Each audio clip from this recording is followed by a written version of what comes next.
43절 45절 말씀을 통해서 섬김 공동체라는 제목으로 하나님 말씀 증거하겠습니다. 공동체 시리즈 10번째 시간입니다.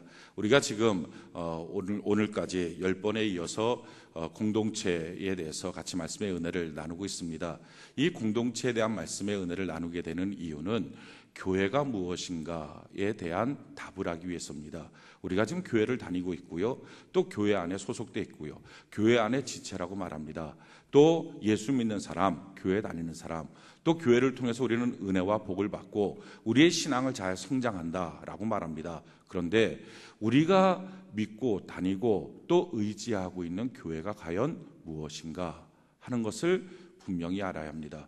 교회가 무엇인지를 모르면서 교회 다닌다, 교회가 어떤 곳인지를 모르면서 내가 교회 생활하고 있다라고 생각한다면 어느 순간인가 가서 우리가 좌표를 잃어버리고 말 것입니다. 성경이 우리에게 교회가 무엇인가에 대해서 이와 같이 설명합니다. 고린도전서 12장 12절로 27절에 보니까 몸은 하나인데 많은 지체가 있고 몸의 지체가 많으나 한 몸인가 같이 그리스도도 그러하니라. 우리가 유대인이나 헬라인이나 종이나 자유인이나 다 한 성령으로 침례를 받아 한 몸이 되었고 또 다 한 성령을 마시게 하셨느니라. 몸은 한 지체뿐 아니요 여럿이니 만일 발이 이르되 나는 손이 아니니 몸에 붙지 아니하였다 할지라도 이로써 몸에 붙지 아니한 것이 아니요 또 귀가 이르되 나는 눈이 아니니 몸에 붙지 아니하였다 할지라도 이로써 몸에 붙지 아니한 것이 아니니 만일 온 몸이 눈이면 듣는 것은 어디며 온 몸이 듣는 것이면 냄새 맡는 것은 어디냐. 그러나 이제 하나님이 그 원하시는 대로 지체를 각각 몸에 두셨으니 만일 다 한 지체뿐이면 몸은 어디냐. 이제 지체는 많으나 몸은 하나니라. 눈이 손더러 내가 너를 쓸데없다 하거나 또는 머리가 발더러 내가 너를 쓸데가 없다 하지 못하리라. 그뿐 아니라 더 약하게 보이는 몸의 지체가 도리어 요긴하고 우리가 몸에 덜 귀히 여기는 그것들을 더욱 귀한 것으로 입혀주며 우리의 아름답지 못한 지체는 더욱 아름다운 것을 얻으리라. 그런즉 우리의 아름다운 지체는 그럴 필요가 없느니라. 오직 하나님이 몸을 고르게 하여 부족한 지체에게 귀중함을 더하사 몸 가운데에서 분쟁이 없고 오직 여러 지체가 서로 같이 돌보게 하셨느니라. 만일 한 지체가 고통을 받으면 모든 지체가 고통을 받고 한 지체가 영광을 받으면 모든 지체가 함께 즐거워하느니라. 너희는 그리스도의 몸이요 지체의 각 부분이라. 우리의 몸을 통하여 비유하면서 하나님의 교회가 무엇인지를 설명을 합니다. 하나님의 교회는 이 몸처럼 그리고 그 몸에 붙어있는 지체들처럼 그렇게 하나의 공동체를 이루고 있는 것, 이게 바로 교회다라는 것입니다. 이 공동체 안에 다양한 사람들이 모인다는 겁니다. 눈도 있고 귀도 있고 입도 있고 코도 있는 것처럼 우리는 다양한 출생의 모습을 갖고 있습니다. 또 살아온 또 스토리가 있습니다. 지금 살고 있는 모습이 있습니다. 다 다양합니다. 우리는 다양한 모습으로 하나님을 찬양하고 기도하고 또 말씀에 순종하며 삽니다. 다양한 직업을 갖고 있고요, 다양한 삶의 모습들을 갖고 있습니다. 나는 너랑 다르니까 내가 맞고 너는 틀려 라고 말할 수 없다는 것입니다. 모든 사람이 다 귀한 사람이고 한 사람도 빠짐없이 하나님의 교회 안에서 요긴한 지체가 된다는 것입니다. 이 교회 안에서 서로 분쟁이 없이 서로 돌아보고 한 사람이 고통받으면 다 같이 고통받는 것이고 한 사람이 영광을 받으면 다 같이 영광을 받는 이 공동체 안에 있는 것, 이게 바로 교회다라는 것입니다. 그렇기 때문에 교회는 일주일에 한 번 나와서 예배드리는 공간도 아니고 또 교회는 일주일에 한 번 나와서 예배드리는 예배의 군중도 아닙니다. 서로 네트워크가 되고 서로 교통하고 서로 섬기고 서로 하나가 되는, 그래서 한 몸을 이루고 있는 것, 이게 교회라는 것입니다. 이런 교회 안에 내가 지체가 되고 서로 네트워크가 될 때 예수 믿는 맛을 누릴 수 있습니다.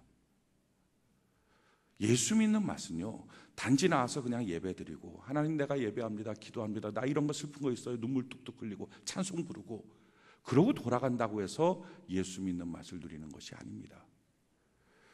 성경에 보면 음부의 권세가 이기지 못하는 것, 이게 바로 교회라고 말합니다.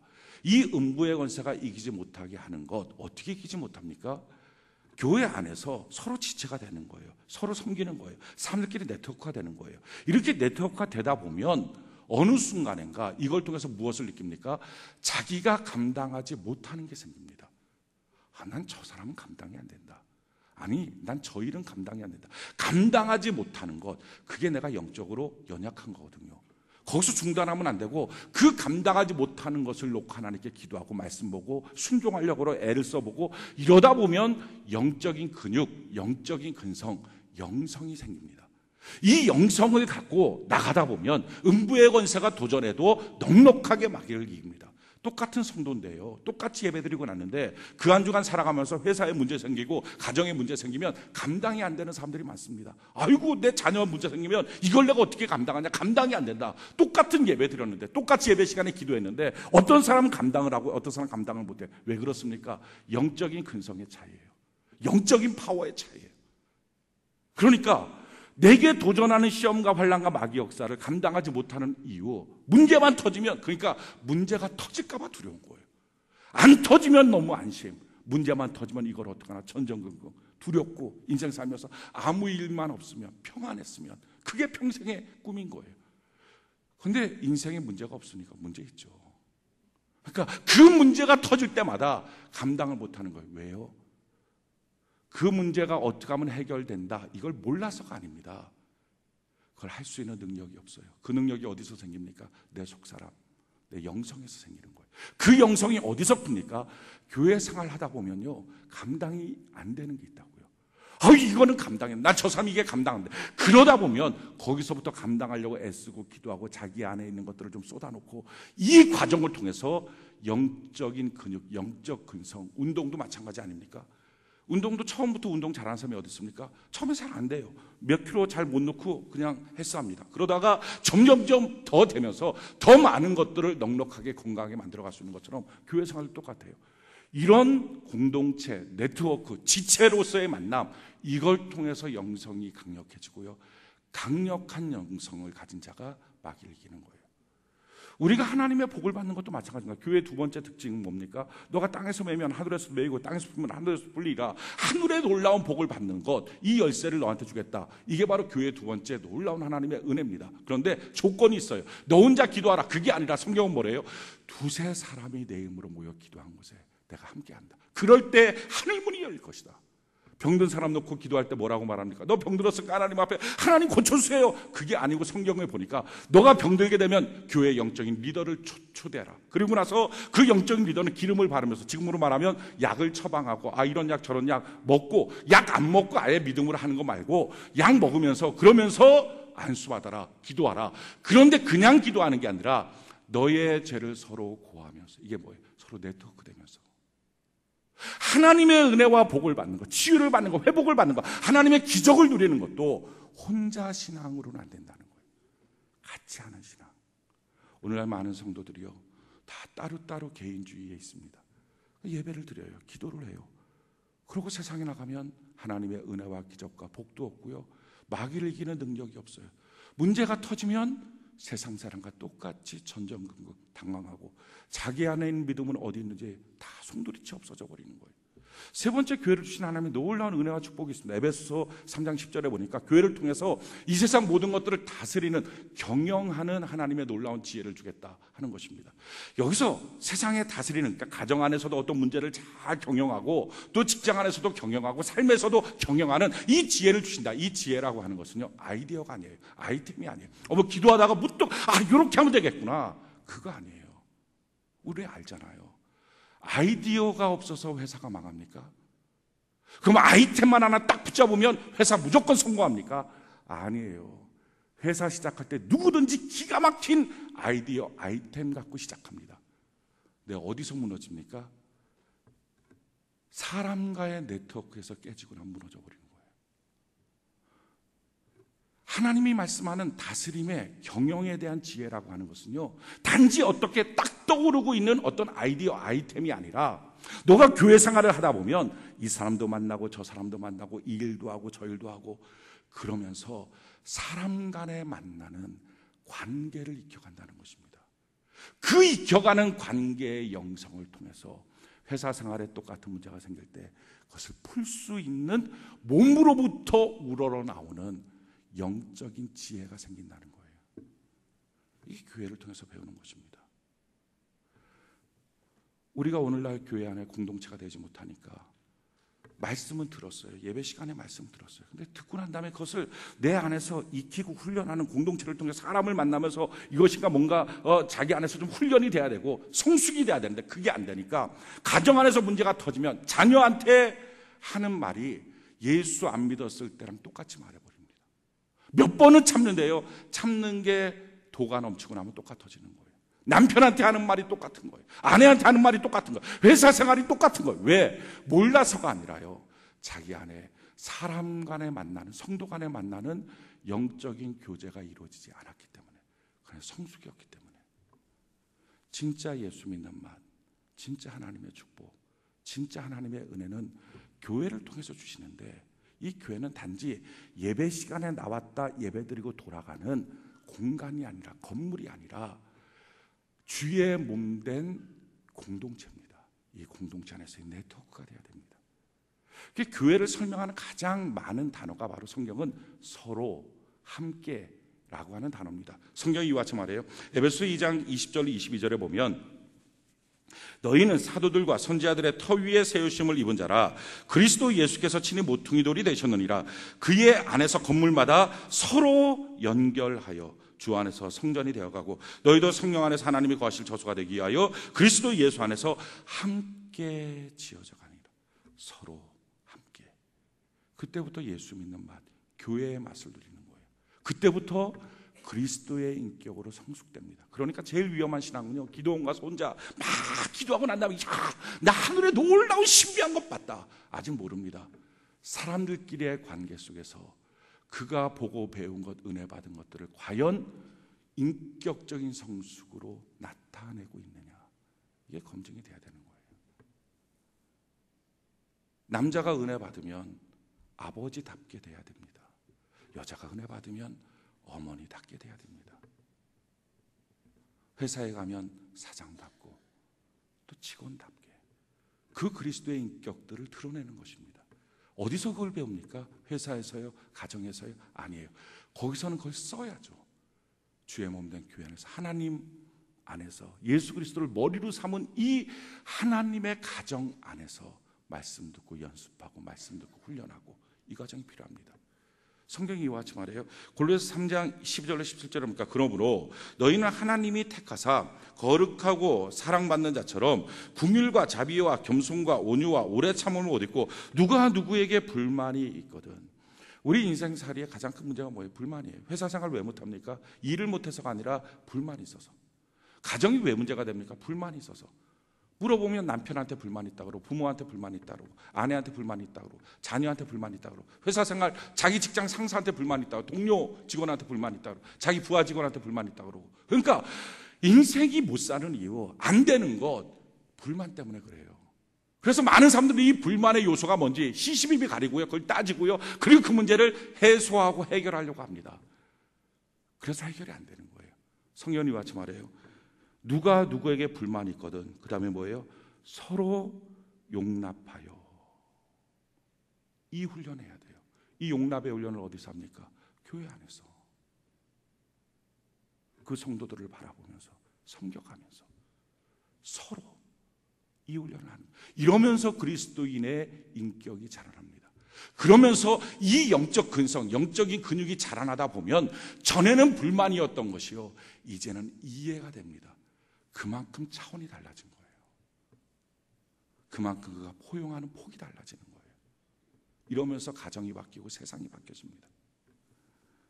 서로 피차 용서하되 주께서 너희를 용서하신 것 같이 너희도 그리하고 이 모든 것에 사랑을 더하라. 이는 온전하게 면허되라. 그리스도의 평강이 너희 마음을 주장하게 하라. 하나님에게 평강 주세요, 편안한 삶 주세요, 그게 아니라 그리스도의 평강이 너의 마음을 아주 주도해 버리도록 만들라. 어떻게? 내 인격이 그리스도를 닮아감을 통해서. 어떻게 우리의 인격이 닮아갑니까? 서로의 교통함을 통해서, 성도들끼리의 만남을 통해서, 교제함을 통해서, 봉사하고 섬기고 순종하는 걸 통해서. 혼자 있는 신앙은 그래서 위험합니다. 혼자 기가 막히게 잘한다, 아직 모릅니다. 사람들이, 우리의 선의들이 말을 하잖아요. 결혼해야 철든다고, 결혼하고 나서 애 낳아야 철든다고. 왜 그렇습니까? 혼자 있는 처녀, 혼자 있는 총각, 기가 막히게 예쁘게 단장하고 다닐 수 있어요. 근데 애 낳아보고 결혼해보고 내 옆에 다른 사람들 섬겨야 될 대상들이 있어보고 난 다음부터의 그 사람이 정말 게으른지 부지런한지가 나타나는 거예요. 자기 머리 자기 단장하지 못하는 사람이 누가 있겠습니까? 내 아이 단장하고 자기도 단장하고 그럴 수 있느냐. 이게 성숙이에요. 이게 인격이에요. 그리스도의 평강이 너의 마음을 주장하도록. 하나님 나는 평강 입어서 평강 주세요. 이게 아니라 그리스도의 평강이 너 마음을 주장할 수 있도록 너의 인격이 예수님을 닮아가야 된다. 어디서? 교회에서. 교회는 공동체예요. 너희는 평강을 위하여 한 몸으로 부르심을 받았나니 너희는 또한 감사하는 자가 되라. 그리스도의 말씀이 너희 속에 풍성히 거하여 모든 지혜로 피차 가르치며 권면하고 시와 찬송과 신령한 노래를 부르며 감사하는 마음으로 하나님을 찬양하고 또 무엇을 하든지 일에나 말에나 다 주 예수의 이름으로 하고 그를 힘입어 하나님 아버지께 감사하라. 이와 같은 삶을 사는 원리가 무엇입니까? 공동체 안에서 하는 거예요. 그래서 교회는 뭐예요? 한마디로 말하면 공동체. 예수 그리스도를 머리로 삼은 공동체입니다. 이 공동체 안에 들어가야 진짜 예수 믿는 맛이 무엇인지를 알고요. 이 공동체 안에 있어야 예수 믿는 능력이 나타나고요. 이 공동체 안에 있어야 요행을 바라는 신앙이 아니라 이기고 승리하는 신앙이 됩니다. 문제가 터지면 하나님 이 문제 좀 해결해 주세요. 하나님의 전능함으로 해결할 수 있죠. 근데 또 문제가 터지면요, 또 해결해 주세요. 또 문제가 터지면 또 해결해 주세요. 내 자녀가 이러니까 또 붙잡아 주세요. 또 붙잡아 주세요. 어느 순간인가 주님이 말할 거예요. 아니, 이제는 좀 너가 어린아이가 아니라 좀 자라나라. 너가 너 자녀를 좀 양육해봐라. 하지 않겠습니까? 내가 세상을 다스리는 권세를 주었는데 어디서요? 교회 안에서, 공동체 안에서 훈련하고 성숙돼 가는 것입니다. 교회는 한마디로 말하면 공동체예요. 어떤 공동체예요? 말씀 공동체, 기도 공동체, 소망 공동체, 위로 공동체, 성찬 공동체. 이게 교회입니다. 교제하는 공동체, 또 섬김 공동체. 오늘 이 섬김 공동체에 대해서 말씀을 드리길 원합니다. 오늘 읽었던 이 본문 말씀의 내용은 이것입니다. 예수님께서 십자가에 달려 돌아가시기 위해서 예루살렘으로 올라갑니다. 그리고 제자들에게 말합니다. 내가 예루살렘 올라가면 십자가 달려 죽을 거야. 제자들이요, 이와 같은 주님의 말씀을 듣지만 못 듣습니다. 참 신기해요. 사람은요, 자기 마음속에, 자기 머릿속에 딴 생각이 있으면 안 들려요. 그러니까 아내가 무슨 말을 아무리 많이 해도 남자 머릿속에 딴 생각이 있으면 안 들리는 거예요. 자녀 마음속에 딴 생각이 있으면 부모가 뭐라고 말해도 안 들리는 거예요. 그러니까 예수님이 내가 올라가서 십자가 달려 죽을 거야 라고 말해도 제자들의 마음속에는 딴 생각이 있었어요. 어떤 생각이 있었냐면은 지금 예수님 예루살렘 올라가시면 예수님 왕 될 거야. 왕이 되면 내가 예수님 우편에, 좌편에 좀 더 높은 자리에 올라가는 것이 나의 꿈이야. 그 생각을 갖고 있으니까 예수님 십자가 달려 죽으신다, 이 말이 안 들렸어요. 예수님 예루살렘 올라갈 때 그렇게 말씀하셨음에도 불구하고 요한과 야고보라고 하는 두 명이 가서 예수님 옆에 가서 살짝 말합니다. 예수님, 예루살렘 올라가면 나 예수님 우편에 우의정, 좌의정 시켜주세요. 그러니까 예수님께서 말씀하는 거예요. 야, 너가 내가 먹는 잔과 또 내가 받는 침례를 받을 수 있냐? 제가 받을 수 있습니다. 뭐든지 괜찮죠. 제가 예수님 우의정, 좌의정 된다면 뭐든지 할 수 있습니다. 예수님 말해, 아니, 그런 건 내가 줄 것이 아니라 하나님 예비하신 누군가가 줄 것이다. 그렇게 말씀하고 돌려보냈어요. 근데 그게 소문이 퍼진 거예요. 야, 저 사람들이 가고서 예수님한테 자리를 청탁했다. 소문이 퍼진 거예요. 그러니까 제자들이 막 화가 났어요. 야, 어떻게 이럴 수 있냐? 그때 예수님이 불렀어요. 제자들 다 불러놓고 난 다음에 세상 사람들은 높이 올라가서 군림하고 지배하는 것, 이것이 인생의 행복의 꿈이라고 생각한다. 그런데 너희는 그렇지 않다. 너희가 으뜸이 되려면 섬기는 자가 되고 너희가 높아지려면 종이 돼야 된다. 내가 온 것도, 인자가 온 것도 내가 섬김을 받으려고 온 것이 아니라 섬기고 나의 목숨을 많은 사람들의 대속물로 주려 온 것이다 라고 말씀하시는 내용이 오늘 본문입니다. 이 본문을 통해서요, 예수님 말씀하신 내용이 이거예요. 사람들의 꿈은 뭐냐면 높이 올라가면 행복할 거라고 생각해요.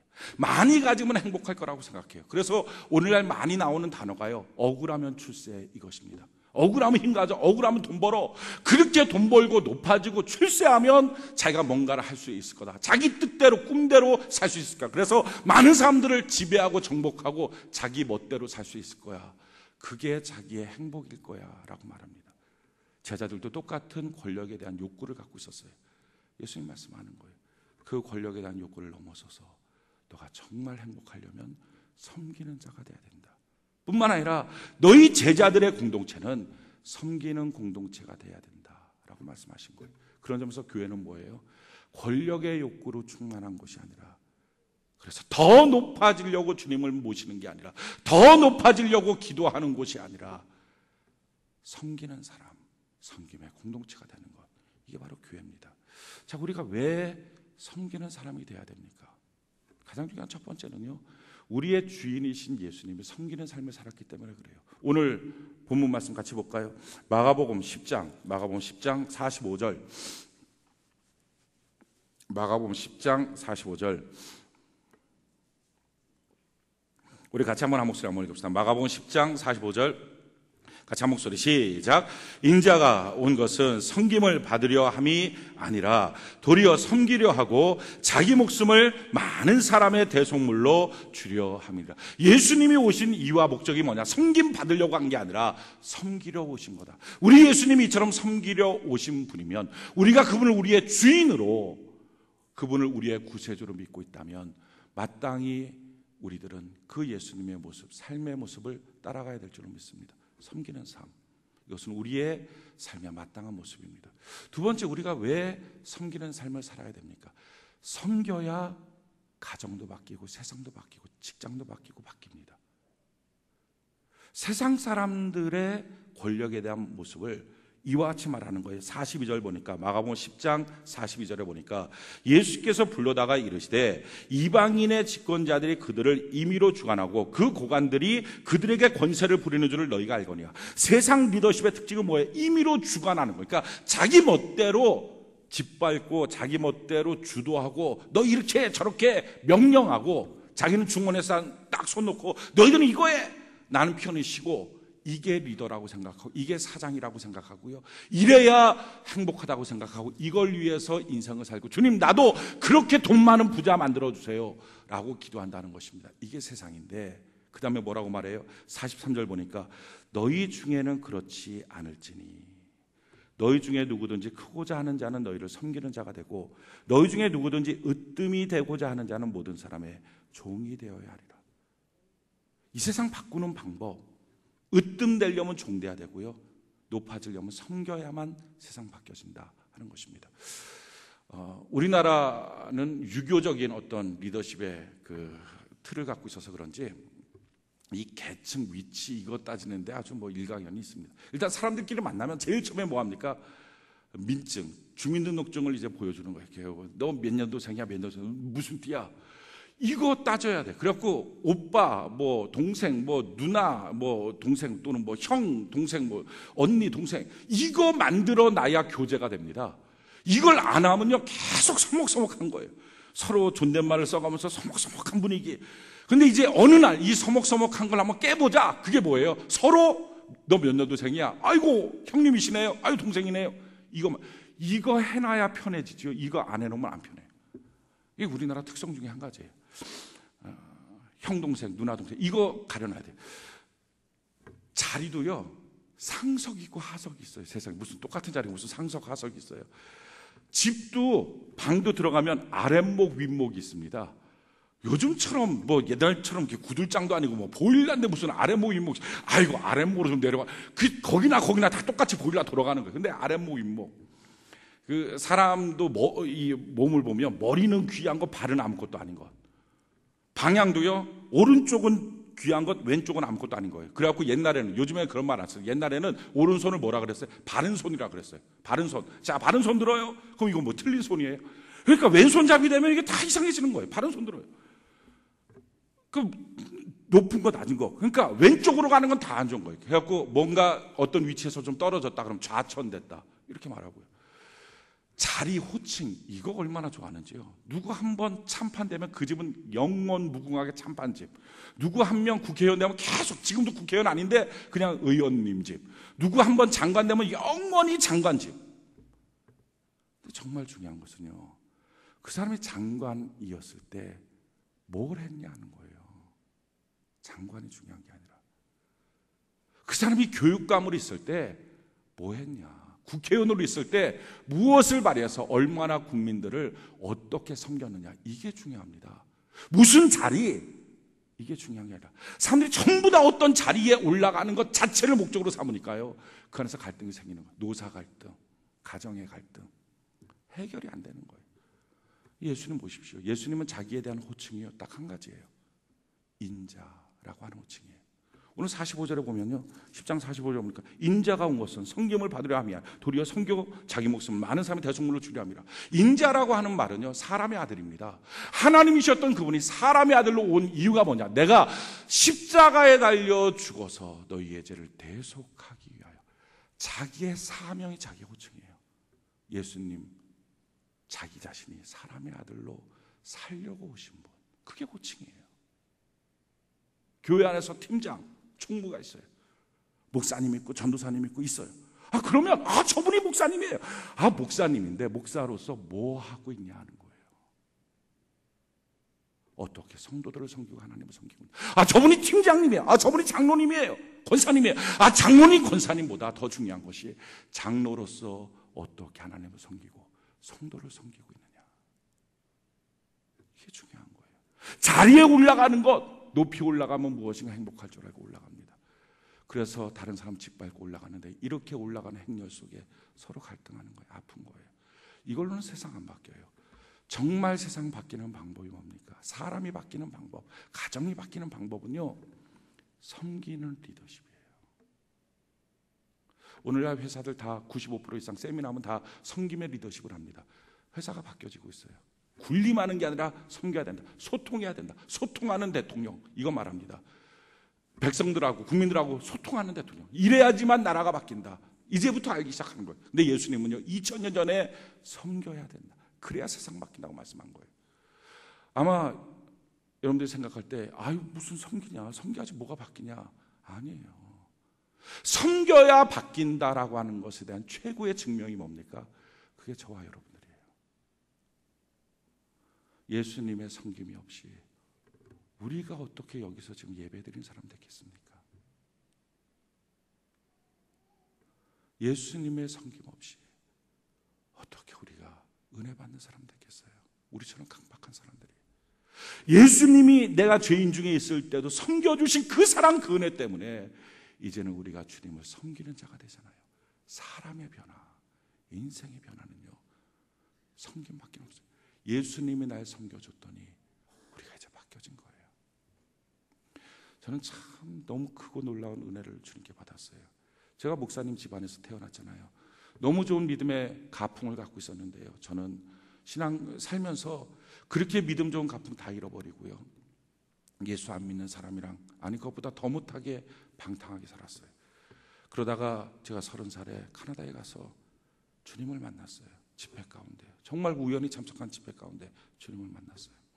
내 속에서부터요, 막 죄와 악과 막 이런 것들이 막 토해져 나오는 거예요. 얼마나 토해져 나오는지, 기도가 아니고 비명만 질렀어요. 너무 비명 지르다 보니까 얼굴에는 실핏줄이 다 터진 거예요. 그래서 제가 조금만 피곤해도 얼굴이 막 뿔긋뿔긋 올라와요. 지금도 실핏줄이 다 터진 거예요. 근데 그렇게 부르짖으면서 제가 알았어요. 내가 참 짐승같이 살았다. 그러고서 저는 실핏줄 터진 줄도 모르고 제 호텔방에 올라가서 이제 얼굴을 좀 씻으려고, 너무 눈물 흘리고 땀 흘리고 막 그랬으니까 씻으려고 씻고 난 다음에 딱 고개를 드는데 그 세면기 앞에 있는 거울에 보니까요, 제 얼굴이 실핏줄이 다 터진 거예요. 그러니까 온통 얼굴이 파란 전배기가 된 거예요. 너무 깜짝 놀랐어요. 이 얼굴 갖고 어떻게 하지? 그때요, 저는 처음 듣는 음성을 들었어요. 내가 너 쫓아다니면서 망신당한 내 얼굴이다. 주님의 음성이었어요. 저는 그 주님의 음성을 듣고요, 세면기를 붙잡고 펑펑 울다가 그 목욕탕 바닥에 그냥 무릎을 꿇었어요. 그럼 막 너무 고맙고 너무 감사해서 주님께 울었어요. 울면서요, 투정도 부렸어요. 이렇게 부렸어요. 주님, 나 같은 것 중간에 그렇게 망신 남아서 얼굴이 화끈거려서 주님 얼굴이 파란 전백이 될 만큼 부끄러웠다면 버리면 되지. 왜 지금까지 주님 나를 포기하지 않고 찾아오셨어요? 그때 주님이 저한테 다시 한번 주의 음성이 들렸어요. 내가 너 사랑해서. 저는 그 주님의 음성을 잊을 수가 없어요. 날 사랑한다는 주님의 음성. 그리고 제 인생이 완전히 바뀌어졌어요. 제가 바뀌어진 거는요, 율법 때문에 바뀌어진 게 아니에요. 제가 목사 아들이라고 하는 자리와 위치 때문에 바뀌어진 게 아니에요. 제가 신학교 교수로 학생들을 가르친다라고 하는 지식으로 바뀌어진 게 아니에요. 나 같은 거 포기하지 않고 사랑하고 여전히 사랑하며 섬겨주고 있는 주님의 그 사랑의 음성을 들을 때 제 인생은 송두리째 바뀌어졌어요. 그날부터 제가 성경을 읽었어요. 그때부터 읽은 지 이제 20년이 돼요. 성경을 읽는데요, 왜 읽었냐면은 하나님이 날 향한 계획과 뜻이 뭔지 그걸 알아서 그대로 순종하고 싶어서. 왜냐하면 지금까지 산 것 내 마음대로 살면서 주님 그렇게 속삭이며 살았는데 이제 내가 또다시 내 마음대로 살 담력이 없었어요. 날 이처럼 사랑하시는 주님 앞에 내가 또다시 어떻게 내 마음대로 살까? 그래서 성경 읽기 시작했어요. 이제 내 뜻대로 안 살고 주님 뜻대로 살게요. 그래서 성경을 읽으면서 제 마음속에 한 가지 큰 부담이 있었어요.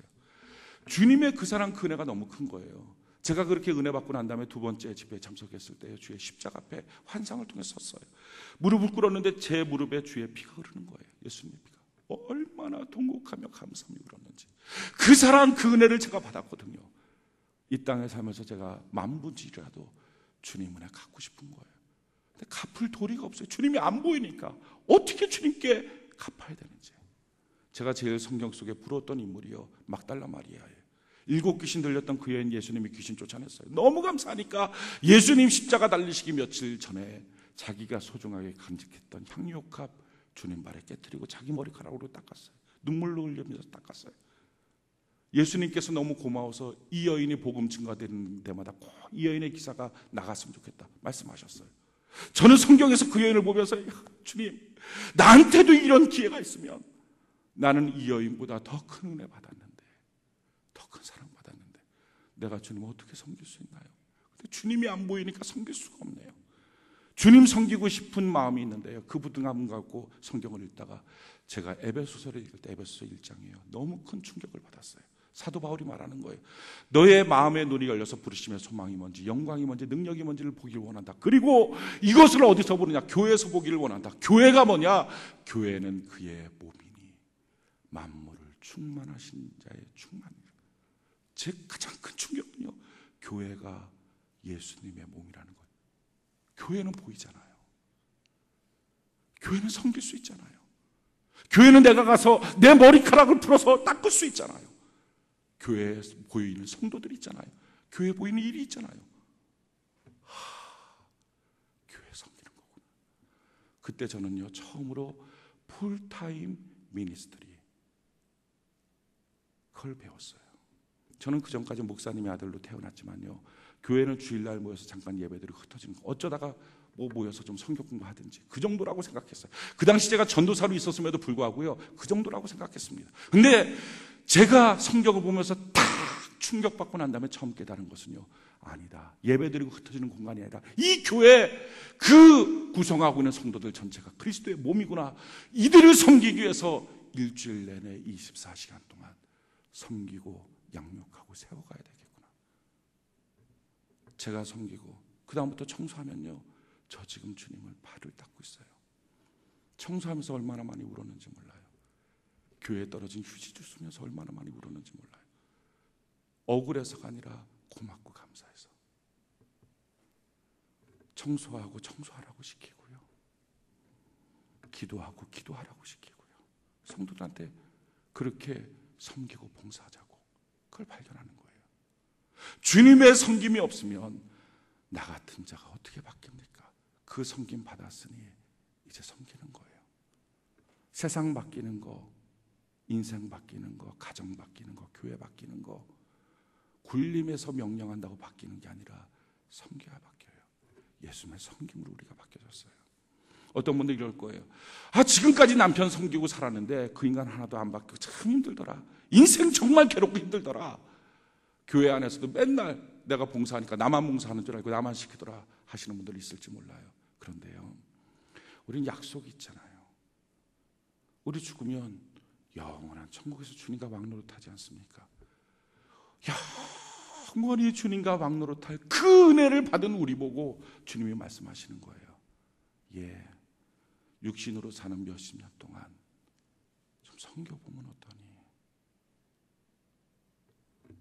그게 자존 자존심이 상하십니까? 그게 그렇게 힘드십니까? 그 섬겨보다 보면 주님 마음 배울 수 있는데, 주님이 나 같은 자 어떻게 섬겨줬는지 알 수 있는데 섬길 수 있는 거예요. 그리고 주님의 약속이 있잖아요. 내 모습 바뀐 것처럼 나도 섬길 때 가정도 삶도 인생도 바뀌어질 것이다. 이 세상 바꾸는 거 섬기는 것밖에 없어요. 왜 주님이 우리에게 섬기라, 봉사라 말합니까? 그래야 변화되니까. 세 번째요, 왜 우리 섬겨야 됩니까? 그것이 우리한테 행복이에요.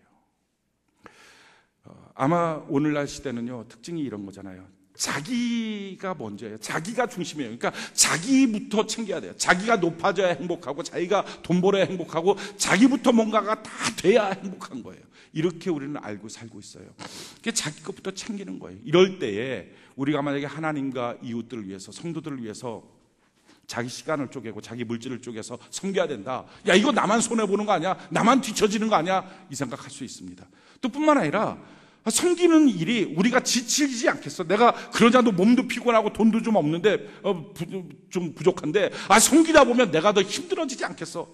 교회 안에서 특별히 섬길 때 영적으로 내가 고갈되지 않겠어? 내가 도리어 섬기다가 신앙이 흔들리지 않겠어? 갈등할 거예요. 그런데요, 한번 해보면 돼요. 뭘 해보냐면은 우리에게 기회들이 주어진단 말이에요. 그 주어지는 기회들 앞에 한번 섬겨보세요. 교회 안에서 어떤 봉사 직책 맡는 것도 물론 중요합니다. 이거 섬겨봐야 돼요. 근데 그것뿐만 아니라 문 열고 들어갈 때 뒤에 사람들이 쫓아가요. 그러면 문 좀 잡아주는 거, 집에 쓰레기 있으면 좀 갖다 버려주는 거, 우리 눈에 띄어지는 기회들이 있단 말이에요. 그 기회가 있을 때마다 한번 섬겨보라고요. 봉사해보라고요.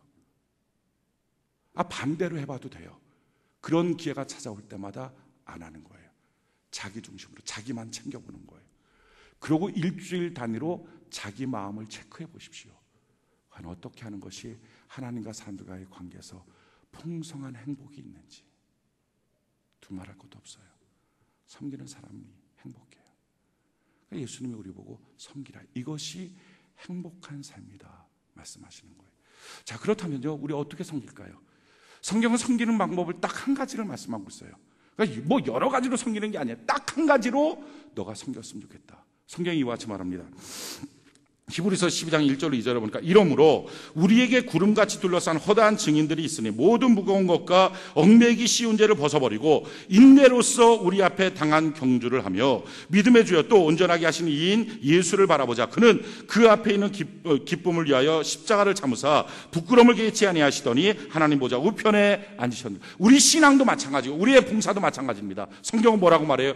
인내로서 이 믿음의 경주를 하라. 무엇으로요? 인내로서. 다른 말로 바꿀까요? 끈질김 하나예요. 성경은 잘하라고 말하지 않아요. 많은 사람들이요, 잘하겠다는 욕심 때문에 중간에 포기하고 섬김의 일을 더 이상 하지 않습니다. 자기는 못한다는 거예요. 못한다는 거예요. 성경은 말해요. 잘한다, 이거 하려고 하지 마라. 그냥 꾸준히 해라. 또 어떤 사람들은요, 자기 마음이 행복해야 된다는 거예요. 자기 마음이 막 좋아야 된다는 거예요. 그래서 열정을 갖고 자기 마음이 막 신이 나서, 그러면 열정이 없이 신이 안 나면 안 할 겁니까? 그럼 아내 노릇을 안 할 거예요? 남편 노릇을 안 할 거예요? 집사 직분 감당 안 할 거예요? 아니에요. 꾸준히 은혜가 있든지 없든지 열정이 있든지 없든지 하다 보면 은혜도 쌓이고 하다 보면 영적인 근육도 쌓이는 거예요. 신앙의 핵심, 봉사의 핵심은요, 꾸준히 잘하려고 하지 마라. 열심히 하려고 하지 마라. 무엇인가 효과와 성과 내는 것, 그건 나중 문제다. 꾸준히 하는 것. 꾸준히 하다 보면요, 그래서 하나님의 영광이 있습니다. 자, 꾸준히 하기 위해서 꼭 필요한 게 뭐예요? 제일 저는 중요한 건요, 영적 공급, 말씀의 공급을 받으십시오. 큐티하고 예배 드리십시오. 제가 지금까지 이제 단독 목회를 15년을 했는데 우리 교회 개척한 지는 12년이 됐고 그 전에 3년 동안 다른 교회 후임 목회자로 들어가서 단독 목회한 것까지 포함해서 총 15년을 했는데요. 15년 동안 목회하면서 깨달은 것 한 가지, 누가 꾸준히 섬기지 못할까? 중간에 누가 한몰 웅덩이가 돼서 푹 꺼져 버릴까? 딱 한 가지예요. 예배의 실패자. 예배의 실패자. 예배를 실패하면요, 더 이상 안 돼요. 어떻게 금식하고 1년 동안 일합니까? 중간에 죽지. 먹어야지 일하지. 영적으로 먹어야죠. 말씀 먹어야죠. 기도해야죠. 예배 드려야죠. 예배 시간에 은혜 받아야죠. 그러니까 꾸준히 하기 위해서 제일 중요한 것, 영적인 공급받는 것. 그래서 우리가 교사 봉사하는 것, 또 다른 봉사하는 모든 봉사자한테 말합니다. 모든 봉사보다 가장 먼저 예배부터 드려라. 예배 드리지 않고 봉사하는 것 오래가지 못한다. 예배 드리고 시작해라 하는 거예요. 자, 두 번째는요, 공동체 안에서 봉사하십시오. 섬기십시오. 이 왜 중요하냐면은 혼자 하면 힘들어요. 쓰러져요. 그러니까 누군가의 격려를 받아야 되고요, 누군가의 칭찬도 받아야 되고요, 자기도 누군가를 격려하고 칭찬해주고 힘을 실어줘야 돼요. 그러니까 공동체 안에서. 그러니까 봉사는 공동체 안에서 하는 거예요. 팀 안에서 하는 거예요. 그래서 이렇게 하려면요, 자꾸 봉사자들을 더 많이 만들어가는 공동체가 필요합니다. 교회에서 뭐가 필요하다 이럴 때 광고합니다. 제가 광고하죠. 근데 광고보다 훨씬 더 효과적인 것, 또는 설교 시간에 은혜 받아요. 그러면서 이제부터 내가 봉사해야지. 그것보다 훨씬 더 효과 있는 것, 그건 입소문이에요. 제가 보니까 내가 그거 해보니까 너무 좋더라. 야, 너도 한번 해봐라. 그러면 그 안에 성령의 감동이 있어요. 봉사를 소개하고요, 봉사를 같이 하십시오. 하면서 같이 격려하시고 칭찬하시고 축복하십시오. 그러다 보면요, 꾸준히 할 수 있어요. 세 번째는 어느 교회 안에 봉사팀이든지 리더가 있습니다. 리더가 해야 될 가장 중요한 것은요, 미리 한 발 앞서 준비하라는 것입니다. 왜요? 그래야만 봉사자들이 와서 시간 낭비하지 않습니다. 미리 싹 세팅을 하고 준비를 해놔야 오면 바로 무엇인가 봉사를 하게 하지, 그렇지 않고 그때 올 때 또 오는 시간 약속도 안 지켜서 막 30분씩 1시간씩 차이 나면 먼저 온 사람은 자기 시간 낭비하는 거예요. 그러다 보면 탄력이 떨어져요. 미리 준비하는 것. 그래서 꾸준히 봉사하도록, 봉사하면서 계속 격려해주고 축복해주는 것, 이게 필요합니다. 네 번째는요, 봉사할 때 이런 분들이 있어요. 번아웃이 되시는 분들이 있어요. 하다가 이제 더 이상은 안 돼요. 못해요. 교회 생활하다가도 봉사에 섬기다가 지쳐서 나 안 된다고, 그렇다고 이제 포기하고 나면 그 교회 안에서의 눈치가 보이니까 아예 교회 채로 옮겨버리는 사람들이 있어요. 왜 그러느냐? 하나님이 뭘 기뻐하시는지를 몰랐기 때문에 그렇습니다. 성경이 이렇게 말해요. 시편 116편 12절에 보니까 내게 주신 모든 은혜를 내가 여호와께 무엇으로 보답할까? 보십시오. 내게 주신 하나님의 그 사랑, 그 은혜, 그 십자가의 그 은혜, 나 같은 자 포기하지 않고 찾아오신 주님의 은혜, 그 크신 은혜를 내가 무엇으로 보답할까? 많은 사람들이 그럴 거예요. 최대한 힘을 다해서 나의 전생애를 다 쏟아서 주님이 주시는 모든 것 앞에 아멘! 순종함으로 그렇게 말할 거예요. 근데요, 성경은 그렇게 말을 안 해요. 성경이 뭐라고 하는지 아십니까? 그 다음 이어서요, 내가 구원의 잔을 들고 여호와의 이름을 부르며 여호와의 모든 백성 앞에서 나는 나의 선을 여호와께 갚으리라. 어찌 그 큰 은혜와 사랑을 보답할까? 내 입을 열어 주님 감사해요. 이와 같은 때 주님 찬양해요. 주님 사랑해요. 고백하고요, 그 다음에 뭐 하라고요? 선 갚으라. 다른 말로 바꿀까요? 너가 한 약속을 지키면 된다, 이거예요. 우리 스케줄들이 있어요. 가정도 섬겨야 되고요, 직장 생활도 해야 되고요, 교회 생활도 해야 됩니다. 근데 지사님 이것 좀 한번 해보실래요? 성도님 이것 좀 한번 해보실래요? 물어보면 무조건 우리가 배운 건요, 아멘! 네! 그게 신앙 좋은 줄 알아요. 예, 아멘! 순종했습니다. 해병대도 아닌데 예수 없다 그러고 가고 난 다음에 고민하는 거예요. 이제 그걸 어떻게 감당하나. 막 그러다 보니까 가정도 희생시키고 자녀도 희생시키고 직장도 희생시키고, 그것도 한두 번이죠. 그렇게 하다가 보니까 자기가 어느 순간인가 번아웃이 되는, 못 견디는 거예요. 성경은 말해요. 그거 아니고 너가 하겠다고 한 약속만 지키면 돼. 지금 그거예요. 만약에 지사님 이것 좀 하시겠어요? 잠깐만요 목사님, 제가 스케줄표를 보고요, 그게 좀 제가 안 되는 스케줄이 있는데요, 죄송합니다. 그러면 죄송합니다 못하겠다 그러면 마음 털어버려요. 죄책감 갖지 말고 못하는 거니까. 그럴 때 이제 그럼 목사님 말씀에 불순종한 거 아니냐고. 아니에요. 목사님 그걸 왜 물어봤습니까? 영빨이 좋아서 물어본 게 아니라 몰라서 물어본 거예요. 그 사람 시간이 있나 싶어서. 근데 없대니까 많은 거예요. 그럼 누군가가 하는 사람이 있겠죠. 근데 만약 스케줄표를 봐서 기왕이면 안 하는 쪽으로 스케줄을 잡는 게 아니라 하는 쪽으로 물론 잡아야 됩니다. 이건 은혜 받은 사람의 기본입니다. 그런데 봐서 할 수 있으면 예, 제가 할게요. 할게요라고 말했으면 하라는 거예요. 약속한 대로 하라는 거예요. 예배 초청했어요. 성도님 이번 주에 예배 나오시나요? 예, 나옵니다. 그럼 나와야 된다는 거예요. 성도님 이번 주에 예배 나오시나요? 저 못 나가요. 그럼 괜찮아요. 뭐 안 나와도 되는 거예요. 근데 예배 나오시나요? 예, 나와요. 그럼 아침에 또 몸이 찌뿌둥해. 또는 뭐 날씨가 창문을 여는데 너무 파랗고 푸른 하늘 은하수. 어디 놀러 가자. 약속 지키라는 거예요. 약속. 너가 한 약속 지키는 거. 너가 하겠다고 한 것을 하는 것. 그게 은혜 갚는 삶이다 라는 것입니다. 그게 봉사예요. 그게 섬김이에요. 꾸준히 봉사하고 섬기는 원리예요. 사랑하는 성도 여러분, 우리 인생 살면서요, 주님께 받은 은혜가 너무 커요. 그 섬김 때문에 우리가 예수 믿고 구원받고, 예수님의 섬김 때문에 오늘 이 시간 우리가 이 자리에 있어요. 그 섬김 없이 이 자리에 있는 사람이 누가 있습니까? 우리가 또한 어린 신앙에서 점점 성숙한 신앙이 되는 것도요, 나보다 먼저 예수 믿는 사람들이 우리를 섬겨줬던 인내 때문에, 영적인 리더 때문에 우리가 여기까지 온 거예요. 이제는 우리 차례예요. 어떤 분들은 그럴 거예요. 내가 섬기기만 했는데 아무것도 안 바뀌더라. 안 바뀌면 어떻습니까? 우리 죽으면 영원히 주님과 왕노릇하는데 남겨진 생애 몇십 년, 그 섬기는 거 자존심 상하는 거 아니잖아요. 우리의 천국의 삶이 있는데. 또 한 가지요, 안 바뀐다는 건 자기 생각이고요, 주님은 말이야 바뀐다고. 바뀜의 증거가 바로 너가 아니냐, 주님 말씀하는 거예요. 우리 섬길 때요, 꾸준히 섬깁시다. 잘하든지 못하든지 꾸준히 말씀에 공급받고 은혜 받고, 공동체 안에서 서로 간의 칭찬과 격려를 하면서 자기의 삶의 스케줄들을 잘 조율하면서 섬깁시다. 섬길 때요, 한 가지 가장 중요한 것, 감당이 안 될 때가 있어요. 시간 스케줄의 문제가 아니라 감정이, 인격적으로 그 사람이 용납되지 않고 그 일이 용납되지 않을 때가 있어요. 스케줄의 문제가 아니라 그럴 때요, 감당해 보려고 하십시오. 그게 자기가 약한 거예요. 영적으로 그 약한 부분이 강점이 돼가야, 체력을 자꾸 움직여서 강해져야 세상 일에서도 그 연약함 때문에 쓰러지지 않습니다. 우리가 교회 안에서 봉사하고 섬김을 통해서 영적 근성, 영적 근육을 키워서 영성이 강화돼서 예수 믿는 맛 누리고 세상 속에 하나님의 은혜와 은총을 나타내며 살아가는 역사가 있기를 예수님 이름으로 축원해 드립니다. 우리